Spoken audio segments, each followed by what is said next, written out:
Le genou, prothèse ligamentaire, prothèse et ligamentoplastie, pardon. Côté la douleur à l'échelle numérique, donc vous allez entourer de 0 à 10 la douleur que vous percevez au jour le jour. Il y a d'autres échelles qui existent, je vous invite à les consulter si ça vous intéresse. Mais globalement, côté votre douleur de 0 à 10, 0 étant l'absence de douleur, 10 la douleur maximale imaginable. Ça vous donnera une évolution de votre douleur et vous verrez qu'au fil des jours, cela s'améliorera, ça vous réconfortera et on va avancer de façon positive. Mesure des mobilités. Comme dit précédemment, on va répéter l'opération toujours de la même façon. Vous installez soit assis, dans le même fauteuil, soit couché et vous ferez aider. Dans les vidéos qui suivront, je vous montrerai en assis. Nous allons mesurer la flexion, c'est-à-dire la façon dont plie le genou, et nous allons mesurer l'extension, c'est-à-dire la façon dont se tend le genou. Mais avant tout, nous allons apprécier la façon dont bouge et se mobilise la rotule. La plupart des exercices que je vous propose s'adressent globalement à un post-opératoire frais, de J+1 après l'opération à J+45 environ. Donc c'est assez simple. Il s'agit de gérer le début de votre rééducation, ne pas prendre de retard et récupérer le maximum d'autonomie dans la vie de tous les jours. Loin de nous l'idée de faire des super vidéos qu'on pourrait voir dans les réseaux sociaux et assez esthétiques. Très simple, efficace, quelque chose qui vous parle et qui soit facile à appliquer. Pour préparer votre bilan de genou et votre travail futur, ainsi voir sa progression, je vous propose de fixer au sol soit une règle, soit comme ici un rouleau adhésif, d'accord, peut être du scotch ou autre. Vous le fixez, vous le graduez, d'accord. J'ai pris un mètre pour graduer d'ici de 0 à 60 cm. Donc on cotera votre progression et votre amplitude articulaire en centimètres, ce qui est peu commun, puisqu'en général on utilise un goniomètre pour la coter en degrés, et donc à dire qu'une amplitude articulaire est de 50, 60 degrés. Nous ici, on va un petit peu améliorer et changer les choses pour les rendre pratiques dans votre quotidien, chez vous. Et donc, on va mesurer en centimètres votre mobilité. La première partie du bilan de genou consistera en savoir quelle est l'amplitude que vous avez. Donc encore une fois, je vais aller le plus loin possible en extension. Je regarde à combien je vais. Je suis donc à mon 60 qui est écrit ici. D'accord? Ça ne sera notre norme à nous puisque ça n'a aucune véritable valeur. Mais pour nous, ça veut dire que c'est votre extension maximale à ce jour. Donc à vous de voir si là je suis complètement en extension, je suis à mon 0, forcément je n'ai pas un genou pathologique, mais si mon extension était limitée, donc que j'arrive au maximum ici, eh bien je lirai une amplitude différente, donc avec 55, 58 peut-être, je ne sais pas. Et notre but sera de la faire progresser pour aller chercher le plus loin possible. Donc aujourd'hui, si je devais coter mon genou, je dirais que je suis à 60 et je vais chercher la flexion.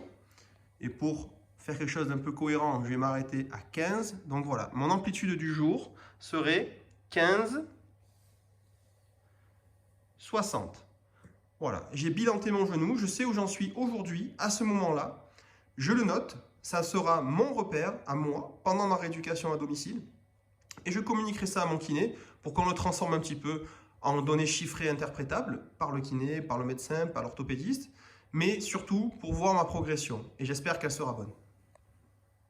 Nous voilà prêts donc à travailler ce genou, mais avant de commencer, comme je vous l'ai dit, on va commencer par le travail de la mobilité rotulienne. Donc je vais venir un petit peu faire remonter, redescendre ma rotule, la bouger transversalement, donc latéralité ici, et puis des petits mouvements, des petites rotations, voilà. Alors c'est pas vraiment les termes exacts de rotation, mais en tout cas, l'idée c'est de vous montrer qu'on peut la mobiliser de haut en bas, verticalement, sur le côté, latéralement, et qu'au mieux vous serez dans cette mobilité qu'on dit rotulienne, au mieux vous allez récupérer la flexion, l'extension. Le genou ne se travaille qu'avec une rotule qui est souple. Donc évidemment au début, en votre post-opératoire, elle ne sera pas souple, c'est tout à fait normal, il ne faut pas vous inquiéter, il y aura de l'œdème très souvent à ce niveau-là.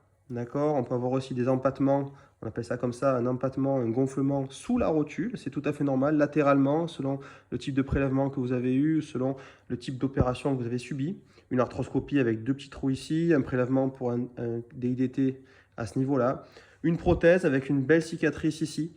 Ne vous inquiétez pas, petit à petit, le genou va dégonfler et retrouver aussi tout seul de sa mobilité par le fait que ça va dégonfler. D'où aussi l'importance de bien se reposer entre les exercices et de glacer son genou. Commençons le travail de mobilité. Donc je suis confortablement installé de façon sécurisée, comme nous l'avons vu sur le siège tout à l'heure, qui est collé contre le mur ou contre une table, quelque chose de solide. Je n'ai pas besoin ici de mettre une petite essuie-tout sous mon talon, puisque je suis en chaussette sur le parquet, donc ça glisse de façon assez facile. Mais si ce n'est pas le cas, on peut très bien glisser un petit sopalin sous son pied, hop, bien le talon au bout, et donc là, on va commencer à travailler la flexion. Donc la flexion, c'est le fait de fléchir, de plier son genou. Donc on le plie. On peut s'aider avec une main qui vient soutenir la cuisse, si ça sécurise. On peut ne pas hésiter à poser la main sur le genou. Des fois, c'est quelque chose qui rend l'exercice plus confortable, plus sécurisant, et on est plus à l'aise pour le réaliser. Et donc lentement, je vais fléchir et tendre la jambe. Pour gagner un petit peu en extension, donc pour tendre la jambe, je vais aller jusqu'au bout de ce que je peux et puis je vais tirer la pointe du pied vers moi, bien comme il faut. Et comme vous le voyez, mon quadriceps, le muscle qui est ici, se contracte. Quelques secondes, je relâche et j'aide à fléchir. Alors ça paraît facile quand on n'est pas opéré, comme c'est le cas ici. Hop, j'arrive en bout de flexion, eh bien je vais soulever la pointe du pied. Ça va majorer mon travail de flexion. Je vais gagner quelques degrés en soulevant la pointe du pied. Je maintiens un petit peu sans me faire mal, sans que ce soit douloureux, sans que le muscle qui est ici, qu'on appelle le tibial antérieur, ne se fatigue. Et je repars en posant mon pied tranquillement. Voilà, c'est un travail de base qui s'intéresse au genou, mais qui fait aussi intervenir votre hanche et votre cheville. Je vais à fond, une fois que je suis à fond, je soulève la pointe du pied. Et je relâche.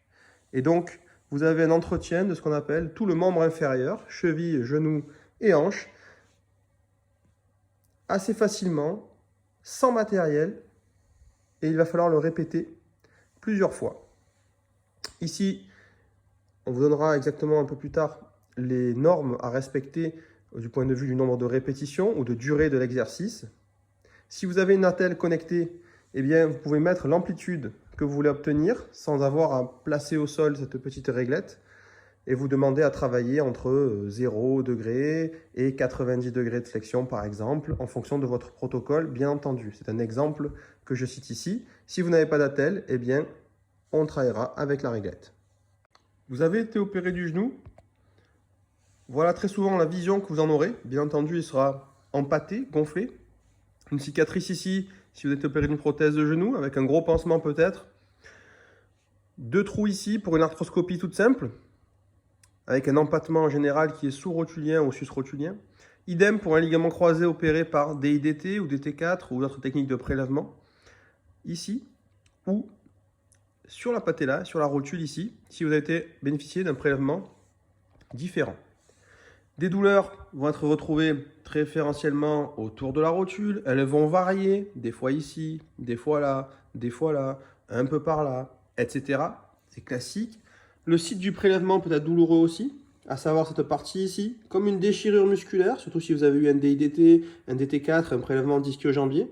D'accord? Donc c'est une zone qui va être très souvent douloureuse, comme une déchirure musculaire, c'est normal, on vous a prélevé. Et puis, un hématome qui peut se poser dessous, d'accord, ici à ce niveau-là, un hématome qui va apparaître. Ne vous inquiétez pas, c'est tout à fait normal. Donc voilà à quoi ça ressemble votre genou quand vous êtes en vue subjective. C'est l'idée de ce tuto, c'est de vous montrer ce que vous êtes capable de voir. Et un genou qui va être récalcitrant peut-être au tout début, à fléchir, à tendre. Laissez-vous du temps et commencez tout doucement votre rééducation. Dans cet axe-là de flexion-extension, vous ne risquez rien. On ne va pas chercher à appuyer sur le genou, ça c'est très mauvais. Mais dans cet axe-là, vous ne risquez rien, vous vous laissez guider par votre douleur, par vos sensations. N'hésitez pas à venir, pendant la mobilisation, eh bien, à travailler cette rotule, d'accord, à la mobiliser. Et je reprends tranquillement, je m'aide un petit peu à la flexion, d'accord, ici et là, tranquillement.